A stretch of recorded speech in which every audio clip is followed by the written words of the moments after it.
Hey everyone, Clint Lee here with a special video update. Look, last week the S&P 500 officially plunged into bear market territory. But look, the reality is that the average stock has been in a bear for some time now. And with inflation getting worse, we have a growing energy crisis.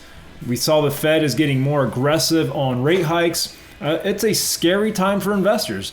That's why today I wanted to share a strategy I've been using this year to profit on the downside, and specifically how I'm using quantitative factors in analysis to determine when to deploy my strategy and then beat the bear.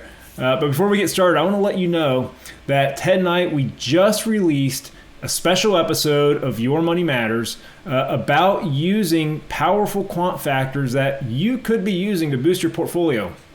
It ran a little longer than our usual videos, but I think it's an absolute must-see for anyone who wants a way to navigate this bear market. Just click on the link in the description to check it out, and you're going to want to check it out right away. So feel free, pause me right here, click on the link below to get started.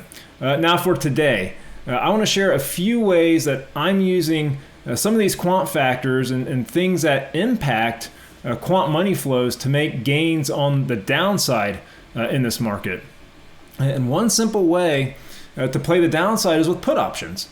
A put option gives you the right to sell at a specified strike price. So if a stock price falls below that strike, which means it's giving you the right to sell at a price that's higher than the market price, then that option contract can see gains in its value.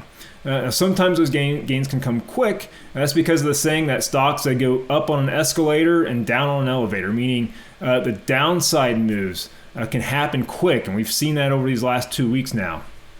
So I want to share one metric I use to tell me when to start looking at put options, and then a couple quant factors to tell me what stocks could be leading the way lower here, making them a prime target for a put trade. So with that, let's just dive right into it. So first, when to look at puts. This is probably the hardest part of a put trade, and that's trying to assess the potential for downside in the stock market. Now, you can still have scenarios where an index like the S&P 500 is marching higher, and you can still find individual stocks that are falling. But I like to stack as many variables as I can in my favor. So in this case, I want to look at the potential. I want to gauge the potential for a falling market to enter a put trade.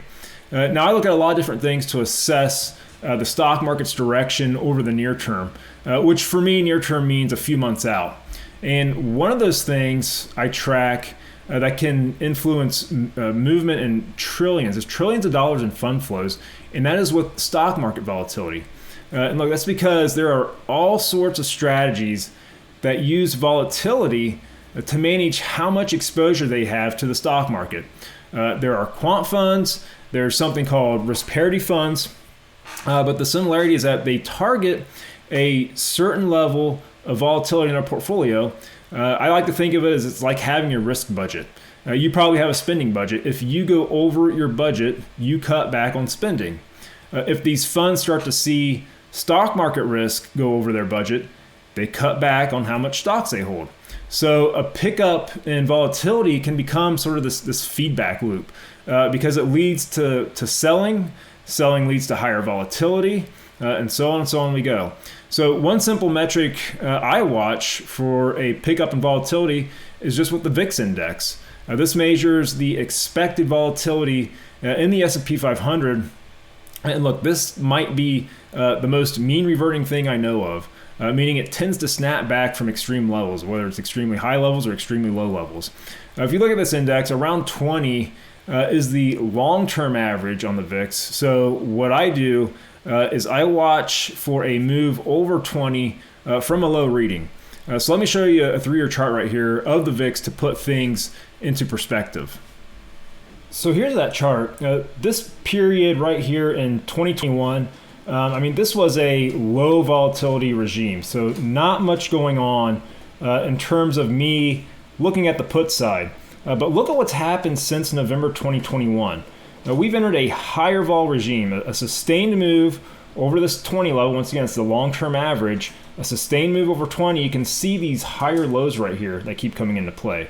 Each time the VIX has come back down then to about this 20 level and turned higher, that's what's had me on the lookout for new put opportunities. All right, so once I'm on the lookout for buying a put option, what stocks should I target? This is where I turn to specific quant factors to spot the best opportunities.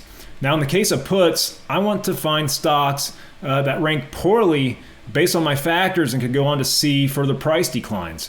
So let me give you a couple examples of what I'm looking for, especially right now in this environment. So first one I'm looking at is with momentum factors. Momentum factors are one way I can quickly zero in on weak stocks, and I'm looking for weak price action.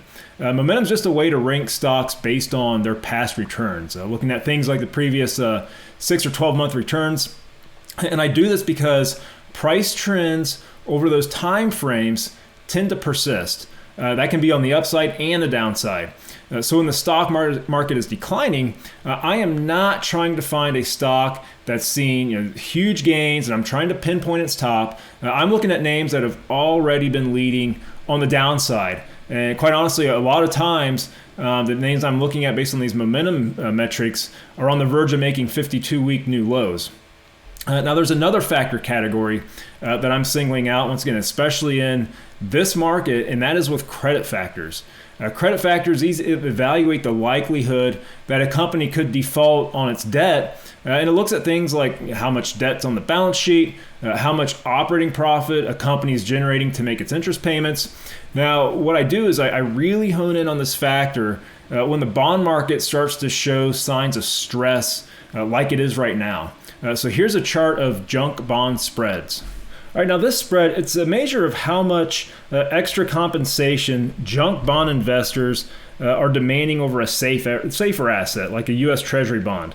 A rising spread is usually a sign that investors are becoming more worried about financial distress for companies that are in just overall poor financial health. So I took this chart back a few years.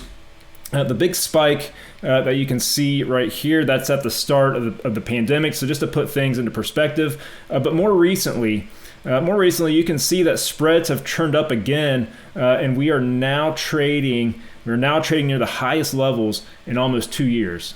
So as broad signs of financial distress pick up as shown with the spread in that chart, I use credit factors to look at which companies might be most vulnerable to defaulting. And since equity holders are last in line to be repaid in the event of a default, it makes sense why the stock price would move lower and why it would be a candidate then for a put trade. All right, look, that's it for me today. Again, I know this market, it's tough. It's certainly been stressing me out, but that's also why I keep a put option strategy like this in the toolkit for when things get tough. I hope I was able to shed some light on how to use and deploy a put strategy. And once again, don't forget about the link in the description about how to use quant factors to your advantage, whether it's a bull or a bear market. Lastly, please don't forget to like this video, leave your comments below, and subscribe to our channel if you have not already done so. Thanks.